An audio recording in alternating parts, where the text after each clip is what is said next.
Kanguva director சித்து சிவா இயக்கத்துல நம்ம Surya, Disha Pathani, Bobby Deol அப்படின்னு சொல்லிட்டு சினிமா பட்டாளமே சேர்ந்து நடிச்சு லாஸ்டா தியேட்டர்ல வெளிவந்த ஒரு ஹிஸ்டாரிக்கல் ஆக்ஷன் திரைப்படம்.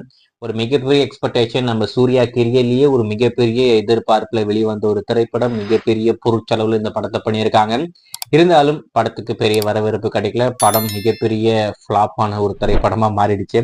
கிட்டத்தட்ட 150 கோடி மட்டுமே லாஸ் வந்திருக்காமா. அப்ப அந்த படம் எந்த அளவுக்கு சூப்பரா ஓடி இருக்கும் நீங்களே வச்சு பாருங்க. இந்த படம் எப்போ டிஜிட்டலா ஓடிடில வெளிவரும் அப்படின்றது தான் ரசிகர்களுக்கு இருக்கிற ஒரு எதிர்பார்ப்பு. பிரைம் தான் இந்த படத்தோட ரைட்ஸ் வாங்கியிருக்காங்க. 2 டைம்ஸ்ல இந்த படத்தை வாங்கியிருந்தாங்க. தியேட்டர்ல வந்துட்டு 4 வாரம் கழிச்சு தமிழ், தெலுங்கு, மலையாளம், கன்னடா, 8 வாரம் கழிச்சு ஹிந்தி வெர்ஷன், 38 லாங்குவேஜ்ல 36 லாங்குவேஜ்ல இந்த படம் ஓடிடில வரப்போகுதுன்னு சொன்னாங்க. ஆனா அதை பத்தி எந்த ஒரு தகவலும் இல்லை. வெயிட் பண்ணி பார்ப்போம். சரி, 4 வாரம் கழிச்சு தானே, இப்பயே எப்படி வருது? அதாவது இன்னைக்கு நைட் இந்த படத்தை பிரைம்ல ஸ்ட்ரீம் பண்ண போறாங்க. பிரைம் மட்டும் இல்லாம சிம்பிள் ஷோத்துலயுமே இந்த படம் வரப்போகுது. 4K டால்பி அட்மாஸ்ல அவங்க ஸ்ட்ரீம் பண்ண போறாங்க. பிரைம்ல அந்த ட்ரிம்டு வெர்ஷன் தான் வரும் போல இருக்கு. நம்ம சிம்பிள் ஷோத்துல தான் அன்கட் வர்றதுக்கு நிறைய வாய்ப்பு இருக்கு. வெயிட் பண்ணி பார்ப்போம் பிரைம் என்ன மாதிரி இந்த படத்தை ஸ்ட்ரீம் பண்றாங்க அப்படின்னு சொல்லிட்டேன். என்னை பொறுத்த வரைக்கும் இந்த படத்தை ட்ரிம்டு வெர்ஷன் இல்லாம ஒரு எக்ஸ்டெண்டட் கட்டா ஸ்ட்ரீம் பண்ணாங்கன்னா நல்லா இருக்கும்னு நினைக்கிறேன். அந்த கதையை நல்லா புரிஞ்சுக்கிறதுக்கு இன்னும் கொஞ்சம் தெளிவா இருக்கும். ஏன்னா நிறைய காட்சிகளை அவங்க கட் பண்ணியிருக்காங்க, டெலிட் பண்ணியிருக்காங்க.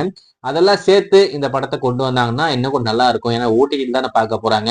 எல்லாரும் ஓட்டி தான் பார்ப்பாங்க. ஸோ பெருசா ரன் டைம் ஒன்றும் பாதகமா இருக்க போறதில்ல. சரி, இந்த கங்குவா திரைப்படம் எதுக்கு இவ்வளவு சீக்கிரமா வருது அப்படின்னு கேட்டீங்கன்னா, நம்ம ஏற்கனவே சொல்லியிருக்கோம் படம் வந்து தியேட்டர்ல பெருசா போல அப்படின்னு சொல்லிட்டேன். சீக்கிரமா ஸ்ட்ரீம் பண்றதுக்கான பேச்சுவார்த்தை போய்கிட்டு இருக்கு. இன்னும் கொஞ்சம் எக்ஸ்ட்ரா கொடுங்க, நீங்க இந்த படத்தை சீக்கிரமாவே பிரைம்ல போட்டுக்கங்க அப்படின்ற மாதிரி பேசிக்கிட்டு இருக்காங்கன்னு சொல்லிட்டு நம்ம ஏற்கனவே அப்டேட் பண்ணியிருக்கோம். அந்த பேச்சுவார்த்தை சுமூகமா முடிய எக்ஸ்ட்ரா ஒரு 5 கோடி கொடுத்துட்டு நம்ம பிரைம் இந்த படத்தை சீக்கிரமாவே இப்போ ஸ்ட்ரீம் பண்றாங்க. பிரைம் ஒரு இழுச்சி வாயும் போல இருக்கு. என்ன நம்பிக்கையில திருப்பி 5 கோடி எக்ஸ்ட்ரா கொடுத்தான்னு தெரியல. ஸோ ஏதோ ஒண்ணு, இன்னைக்கு நைட் கங்குவா திரைப்படம் பிரைம்ல எக்ஸ்க்ளூசிவா ஸ்ட்ரீம் ஆக போகுது. இந்தி வெர்ஷனை பொறுத்த வரைக்கும் 8 வாரம் தான். அதுல எந்த ஒரு மாற்றம் இல்லை. 8 வாரம் கழிச்சு தான் உங்களுக்கு அந்த படம் தியேட்டர்ல வரும். அதுல வச்சு பிரைம்ல வரும். அதுல எந்த ஒரு மாற்றம் இல்லை.